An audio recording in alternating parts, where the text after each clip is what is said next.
Hey guys, it's Drew. So, on this channel, I mainly talk about music, art, and life. And that's pretty much it. Also, I think the shaved look is growing on me a little bit. But anyways, this is kind of a strange video to make because I feel like so much emphasis is placed on the gear that you use, the equipment that you have. And well, if I'm going to get straight to the point, I think that's just very much based in consumerism, and the law of diminishing returns definitely comes into effect somewhere here. But I mean, I get it because I have some really cool gear that I think is really cool, and I would love to show it off, but I kind of have to hold back a little bit because I mean, it's just that literally only I care. And then also, with this economy that we live in, in this economy, not everyone has the means to afford or acquire good, crazy good, expensive gear. And I guess I want to emphasize like the expensive part because oftentimes that's really all it is.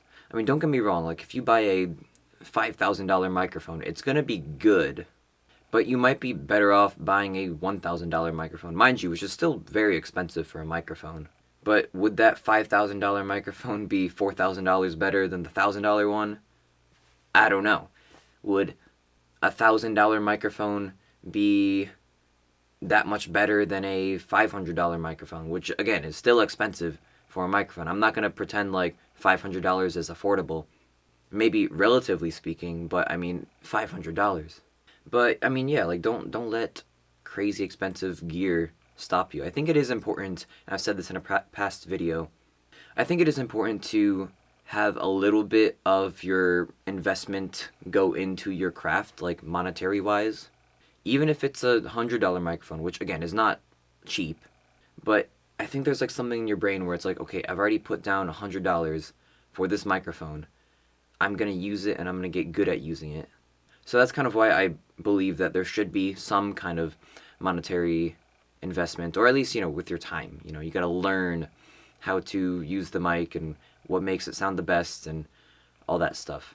Because after all, your tools are only good if you know how to use them. You could get like a crazy thing of hardware with a bunch of knobs and options and buttons, but if you don't know how to use it, it might as well just be a brick that's collecting dust in your collection. Also, that word, collection, right? It's not like the worst word in the world, but something about it when it relates to music type of gear just doesn't kind of sit right with me. I mean, to me, the collection is just, something that you show people. It sits behind like a display case. But, I mean, really, I think tools are meant to be used. Good quality tools should be able to be used a lot. And if you're not using them, like literally, what's the point? Now, to counterpoint that, I guess, I am in a studio right now. This is just my home studio, and I want this to be more of a thing. I'm starting to pick up more clients, but I mean, I want this to be a full-time thing if it can. Recording people, mixing songs, maybe even going into mastering a little bit. And part of why people would want to come to me as opposed to, do it themselves or go to a different person is because I might have fancy, expensive equipment that I have available to use. So I guess that puts me like in a different category than, someone who just wants to start creating. And I mean, hell, I even create my own music myself. So maybe it's just like I have one foot in each circle.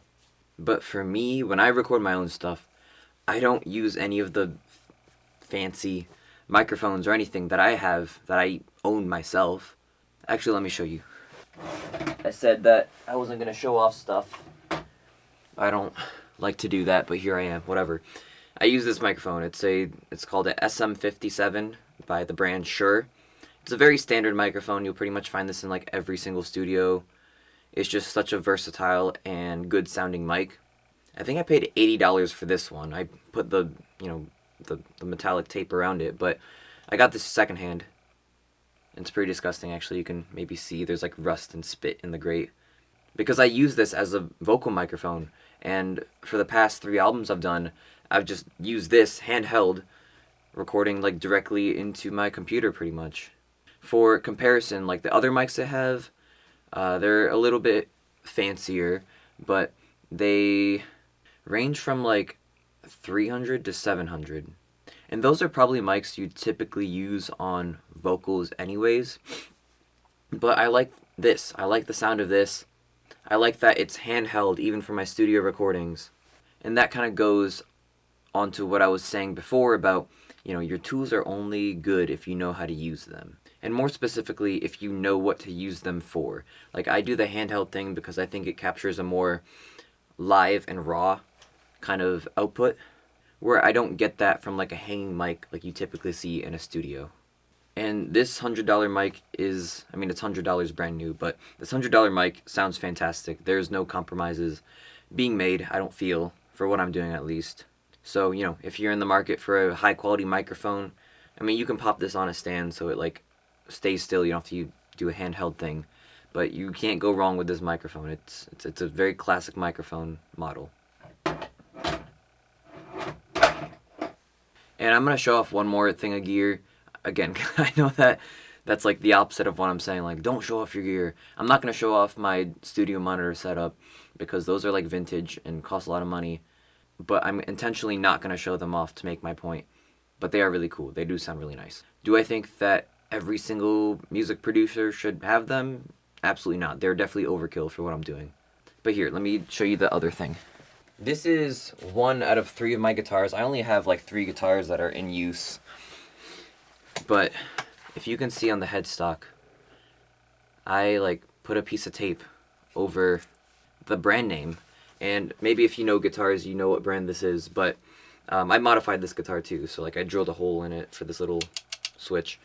But my point in mentioning that, there's some dust here, is that like I want to make a point, like you can kind of see it if it reflects in the light. I want to make a point that it doesn't matter what you play, it's how you play it. I've heard takes that I personally don't agree with online where it's like, if you're playing a show and you pull up with a cheap guitar, the audience will be like, oh man, he's got a cheap guitar. Versus if you pull up with a Gibson guitar, whatever the gold standard of rock guitars, people will think like, oh yeah, he's the real deal. But, really, especially in 2026, literally no one gives a single crap about Gibson guitar versus whatever cheaper brand. They care more about, like, is the music good? And, well, actually, I don't even know if the music is good. They just kind of want to dance around and have a good time. And that is totally valid. I think, people want to have fun, and people like sounds that they can move their bodies to. But, yeah, there you go. If you have a bunch of fancy gear, shut up about it. Talk to me about it because I care. But generally, shut up about it because no one else cares.